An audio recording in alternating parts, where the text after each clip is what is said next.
Bonjour, vous regardez Tesla Geek. Aujourd'hui est un jour que j'apprécie car aujourd'hui est un jour de livraison pour un filleul, un collègue et un petit filleul. Je vais donc aussi pouvoir, pour certains, les rencontrer, puisque mon collègue, je le connais depuis des années, mais Dominique et Xavier, que j'ai rencontrés via le parrainage Tesla, eh bien je ne les ai encore jamais rencontrés, on a beaucoup échangé, on ne s'est pas encore vu, donc ça va être l'occasion de se voir pour la première fois. Et puis la troisième, c'est parce que certainement on va voir la joie dans leurs yeux de récupérer leur nouveau véhicule et de commencer leur nouvelle expérience de conduite avec leur Tesla Model 3. Donc on verra si les fabrications chinoises tiennent leur réputation, si en termes de finition et d'alignement de carrosserie, elles sont vraiment au top. Et aussi on fera le tour des nouveautés de cette QV du deuxième trimestre 2021, puisque vous verrez, il y a pas mal de nouvelles choses.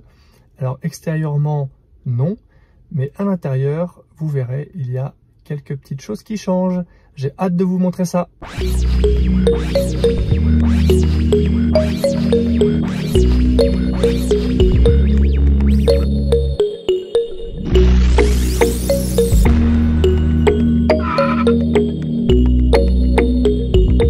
Et bien voilà, Xavier, Dominique et Binesh ont tous les trois pris possession de leur SR Plus provenance Chine. Alors que vous dire sur ces trois modèles? Eh bien elles étaient toutes les trois parfaites. Eh bien merci d'avoir regardé cette vidéo et à bientôt pour une autre vidéo sur Tesla Geek.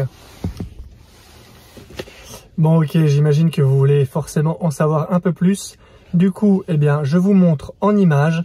Alors elles étaient vraiment toutes les trois pareilles, 3 SR Plus grises, donc j'en ai filmé une, la première. Les autres franchement étaient identiques, aucun défaut sur aucune d'entre elles. Je vous laisse juger par vous-même sur les images. Et juste après, on fait le détail de toutes les nouveautés de ces versions-là et je vais vous montrer bien sûr le fonctionnement de la boombox.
Vous l'avez vu, ce batch de production est sans défaut. Passons maintenant aux nouveautés des livraisons de ce deuxième trimestre 2021, illustrées sur cette SR Plus Made in China. Je ne parlerai pas de la batterie LFP puisque celle-ci est propre au modèle SR Plus chinoise dont on connaît déjà les spécifications. On commence par les tapis intérieurs moquette, identiques à ceux livrés avec les long range et perf et qui équipent maintenant les SR Plus. Plutôt épais et équipé au revers d'antidérapants. Le changement le plus visible, ce sont ces nouveaux panneaux de porte avec cette finition bois sur les intérieurs noirs, alu et plastique qui se prolongent du tableau de bord vers le haut des contreportes. Ici, les veines du bois sont perpendiculaires à la porte, mais j'ai vu des photos où les veines étaient dans le sens de la porte. Voilà le résultat porte fermée. Si la couleur est la même, le toucher est différent. Le bois des contreportes est plus doux et lisse, contrairement à celui du tableau de bord plus brut. En intérieur blanc, la finition nubuck de la contreporte est maintenant noire, mais la finition bois, elle, est blanche, identique à celle du tableau de bord. Un blanc profond, très doux au toucher, du plus bel effet. Dans les nouveautés plus subtiles, il y a les grilles de haut-parleurs des portes arrière, qui sont maintenant rondes et non plus triangulaires. Le joint du coffre est maintenant aussi découpé du côté droit, et non pas uniquement du côté gauche, là où il y a le vérin électrique. Sur l'intérieur blanc, il y a une pièce textile noire sur les sièges avant le long de la console centrale. La languette d'ouverture manuelle de la trappe de charge est maintenant apparente. Sur la mienne, elle est présente mais cachée dans la doublure. J'ai noté que les panneaux de porte sont en plastique dur, alors qu'ils sont moussés sur ma LR. Est-ce une spécificité de la SR+, et était-ce déjà le cas sur les précédentes livraisons de SR+? Je vous laisse me donner l'information en commentaire si vous l'avez. Sur les long range et perf, on peut ajouter aussi le volant chauffant. Je n'ai pas d'infos validées que cette option sera disponible après-vente sur les SR+, comme pour les sièges arrière chauffants. La nouvelle batterie de 82 kWh, qui équipe les performances depuis le précédent trimestre, équipe maintenant les long range.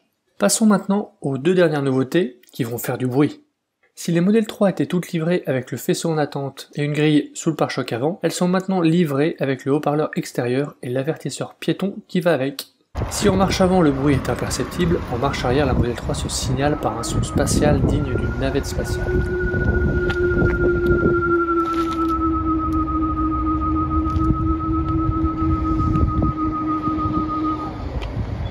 Depuis l'intérieur, il faut tendre l'oreille pour entendre la marche arrière. Jugez vous-même.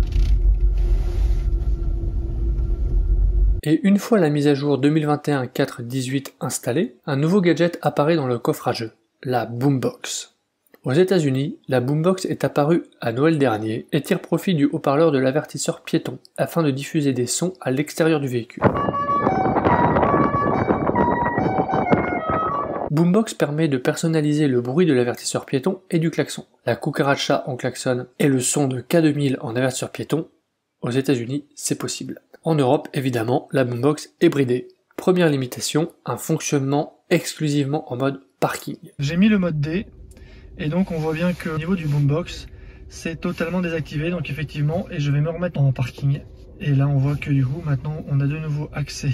Deuxièmement, le déclenchement via le klaxon fait d'abord retentir le klaxon, puis le son de la Boombox. Il ne le remplace pas. Et du coup, si on klaxonne...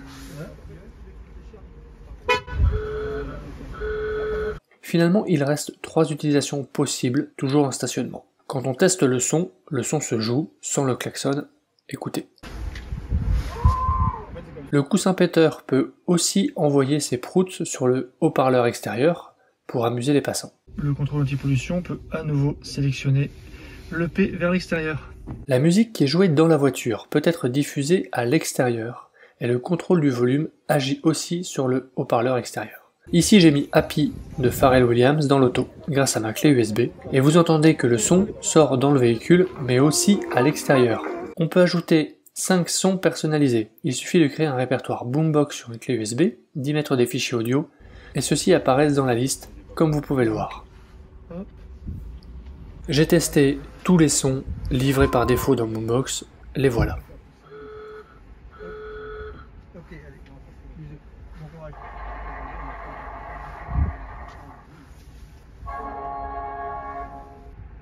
On va tous les faire, hein.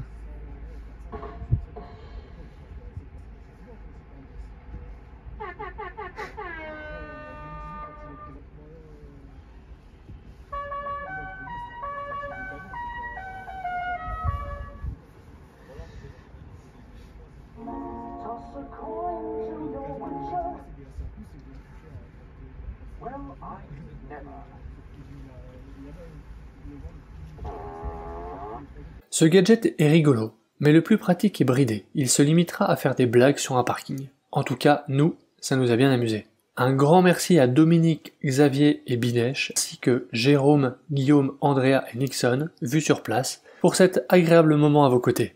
Il ne reste plus qu'à conclure cette vidéo. Vous l'avez vu, les versions chinoises sont vraiment à la hauteur de leur réputation. Les voitures sorties de cette usine sont parfaites. Vraiment, rien à redire. J'ai retrouvé juste un défaut, si on peut dire. Eh bien, en fait, la petite languette qui permet de tirer le câble pour faciliter la coupure de l'alimentation de la batterie pour les pompiers n'était pas sortie du cache du frunk. C'est vraiment la seule chose que j'ai à redire sur ces livraisons. Pourquoi les voitures sorties de cette usine chinoise sont meilleures? Je n'ai pas l'explication. Est-ce que c'est lié à l'usine qui est plus récente, avec un équipement qui serait différent, peut-être mieux ajusté, mieux réglé? Est-ce que c'est la rigueur du personnel chinois une notion peut-être culturelle qui ferait que le travail est mieux réalisé? Ou est-ce que c'est peut-être le coût de la main-d'œuvre qui serait moindre et qui permettrait de mettre peut-être 3 personnes à Shanghai pour faire la tâche qui est réalisée par 2 personnes aux États-Unis? Est-ce que ce sont les cadences de l'usine américaine qui seraient beaucoup plus élevées pour répondre à cette demande très forte à la fois en Amérique du Nord et en Europe? Peut-être une somme des 3 choses. En tout cas, l'usine chinoise a reçu un cahier des charges. Il est suivi à la lettre. Elles sont parfaites, toutes identiques. Même au niveau du chargement, déchargement, quelquefois on a des griffes sous le pare-choc avant parce que ça a été fait un peu vite et tout ça. Là, rien. Donc vraiment, chapeau à Tesla, les employés de Tesla Lille, toujours aussi gentils, agréables, sympas. Et on a tous passé un moment hyper agréable avec vous. Vous avez été disponibles, vous avez répondu aux questions. C'était vraiment top. Donc bravo aussi, une super journée de livraison. Si vous allez bientôt recevoir une SR Plus chinoise, eh bien je pense que vous pouvez vraiment être rassuré. Si jamais il y avait des défauts, n'hésitez pas à me les envoyer pour me tenir au courant. Moi ça m'intéresse aussi d'avoir un peu des stats là-dessus et d'avoir vos retours. Donc n'hésitez pas. C'est maintenant la vraie fin de la vidéo. Alors je vous dis à bientôt et puis bonne route, salut. Si tu as aimé cette vidéo ou que tu veux soutenir la chaîne, mets un like. Tu peux t'abonner pour recevoir les notifications de mes prochaines vidéos et aider la chaîne à être mieux référencée. N'hésite pas à donner ton avis en commentaire. À bientôt!